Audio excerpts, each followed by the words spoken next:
À chaque fois que je m'assois devant la caméra, faut se dire que j'ai écrit mon script depuis longtemps.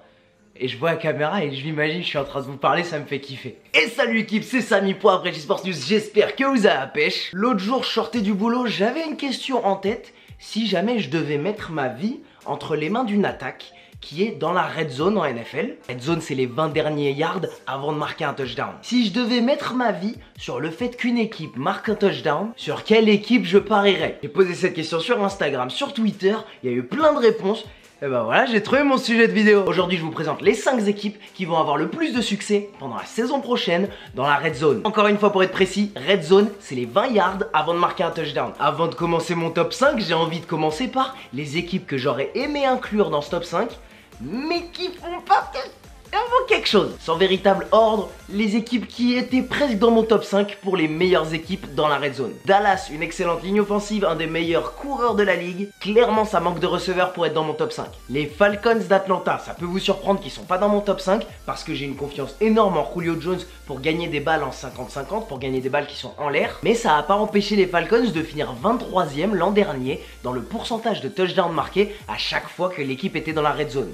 Je vais ressortir cette statistique assez souvent, accrochez-vous. Je pense que l'addition du receveur Calvin Ridley va ne faire que augmenter ce pourcentage, donc c'est cool. Mais depuis que le coaching de Shanahan est parti, l'attaque des Falcons elle est plus aussi dominante. Les Houston Texans, Deshaun Watson revient de blessure et je ne peux faire confiance dans la red zone que à DeAndre Hopkins. Beaucoup de potentiel, mais encore, pas mal de gens ont à faire leurs preuves dans la red zone en particulier. Cela, c'était dur de les sortir de mon top 5, mais les Chiefs, à part Kareem Hunt et Travis Kelce, il n'y a pas beaucoup de joueurs qui me font peur dans la red zone. Tyreek Hill et Sammy Watkins, c'est des joueurs qui vont faire peur à une défense quand il y a de la place, quand il y a 40 yards de distance. Et en plus de ça, Patrick Mahomes n'a pas joué une saison régulière entière. Et la red zone, c'est l'endroit où les quarterbacks jeunes, ils ont un peu plus de mal. Parce que le terrain est rétréci, il y a moins de place pour opérer. Il faut être beaucoup plus précis. C'est pour ça que je pense que les Chiefs seront pas dans le top 5 cette année. Maintenant, on est parti pour mes 5 meilleures équipes en red zone l'an prochain, les équipes qui vont réussir à mettre des touchdowns quand ils s'approchent de cette zone. Et encore une fois, je regarde toute l'attaque. Je regarde le coach, je regarde la ligne offensive, je regarde les receveurs, je regarde les running backs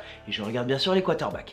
Et faut pas oublier les tight ends. On commence en numéro 5 avec une surprise sûrement pour vous, les Jaguars. Alors ça va vous étonner de voir une équipe menée par Blake Bortles être dans les meilleures équipes qui mènent quelque chose en attaque. Ça m'a aussi étonné d'apprendre que les Jaguars, c'était les numéros 1 l'an dernier en pourcentage de touchdowns marqués quand ils rentraient dans la red zone. Et ça, c'est parce qu'ils sont extrêmement bien coachés par Tom Coughlin, qui est discipliné et intransigeant. Ils ont une des meilleures lignes offensives de toute la ligue et pendant cette intersaison, ils ont rajouté Andrew Norwell, un des meilleurs gardes, qui montre que le focus, c'est de créer des autoroutes pour le running back Leonard Fournette. Donc les Jaguars finissent dans mon top 5 en me basant seulement sur la qualité de jeu de leur ligne offensive et le talent de Leonard Fournette. On passe au numéro 4, la 4e attaque pour marquer en red zone. C'est les Patriots de la Nouvelle-Angleterre. Alors, je vois le talent autour de Tom Brady décliner année après année. Ils ont toujours le meilleur coach de la ligue, ils ont toujours le meilleur quarterback de tous les temps. Rien que pour ça, je te mets dans le top 5. Et pour opérer dans la red zone, dans un endroit un petit peu plus restreint, ils ont un personnel excellent. Ils ont plusieurs running backs qui peuvent attraper des ballons et se distancer des linebackers dans des espaces restreints. Et les capacités du receveur Julian Edelman, c'est parfait pour opérer dans une red zone où l'espace est restreint. Je leur ai dit plein de fois que l'espace est restreint. Et enfin, je note que en 8 ans de carrière ou 9 ans de carrière, personne en red zone n'a pu arrêter Rob Gronkowski.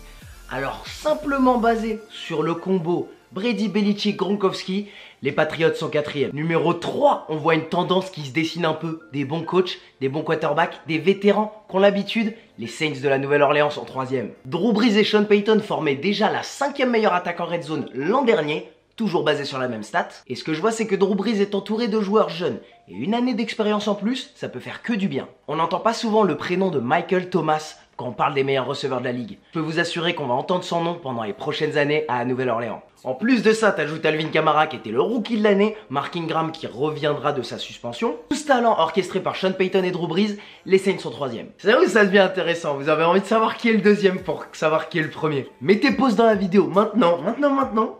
Descendez dans les commentaires et dites-moi ce que vous pensez que je vais dire en 2 et en 1. Je vous laisse 5 secondes.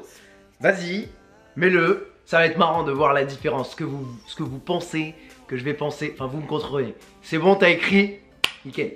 En numéro 2, les Steelers de Pittsburgh. Encore une fois, un coach vétéran, un quarterback vétéran et énormément de talent autour de lui. Big Ben avait prouvé plein de fois pendant sa carrière que la red zone, c'est l'endroit qu'il adore sur un terrain de foot. Rien qu'au Super Bowl face aux Cardinals peut-être. On ajoute à ça qu'il a le meilleur receveur de la ligue avec Antonio Brown. Antonio Brown qui, à vrai dire, n'est pas spécialisé en red zone, mais il a tellement de talent qu'il domine quand même. Il est pas aussi grand qu'un Julio Jones, mais il attrape les mêmes balles en red zone. Et en plus du meilleur receveur, il a derrière lui le meilleur coureur de la ligue, Le'Veon Bell, qui est patient, qui bosse extrêmement bien avec sa ligne offensive, peut attraper des ballons aussi bien que certains receveurs, et qui ne perd que très peu de ballons. Et en plus du talent pur qu'il y a autour de Big Ben, je le mets au-dessus des autres que j'ai cités, parce que lui il a cette capacité, avec ses jambes, de créer 1, 2, 3, 4 secondes de plus sur chaque jeu dans la red zone.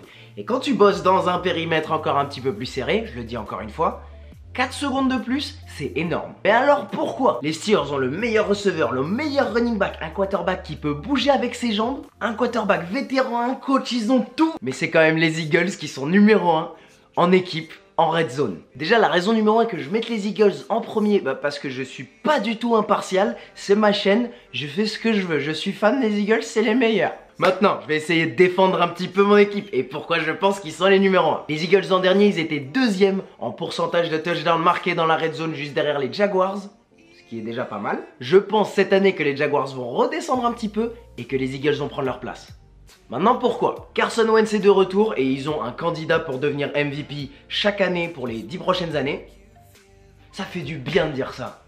Franchement les Browns, je vous le souhaite de sentir ça un jour. Comme Ben Roethlisberger à Pittsburgh, il peut créer plus de temps grâce à ses jambes, grâce à sa capacité de bouger. Et en plus de ça, il a un coach agressif qui va le laisser être qui il est. Maintenant, autour de lui, il y a quoi? Il y a la meilleure ligne offensive de toute la ligue. Peut-être que niveau talent, vous allez me parler des Jaguars ou vous allez me parler des Cowboys. Mais cette ligne offensive chez les Eagles qui a bossé plusieurs années ensemble, et je parle de bien 3-4 ans, cette même ligne offensive qui, en perdant le left tackle, le joueur le plus important, Jason Peters, ont quand même réussi à aller au Super Bowl en n'encaissant absolument aucun sac, avec un remplaçant au poste le plus important de la ligne. Et cette cohésion et cette expérience qui fait que pour moi, les Eagles ont la meilleure ligne offensive de toute la ligue. Maintenant, il y a quoi en plus? Au poste de running back, Jay Ajayi est un des 10 meilleurs running backs de la ligue. Je vais pas vous mentir en disant qu'il est top 5, parce que ce serait faux. Et en red zone, c'est une vraie locomotive qui est difficile à arrêter. Et pour complémenter les capacités d'Ajayi, t'as Corey Clement et Darren Sproles qui sont construits comme des running backs des Patriots, parfaits en red zone. La meilleure ligne offensive de la ligue, check. Des running backs qui couvrent toutes les capacités qu'on peut demander en red zone, check.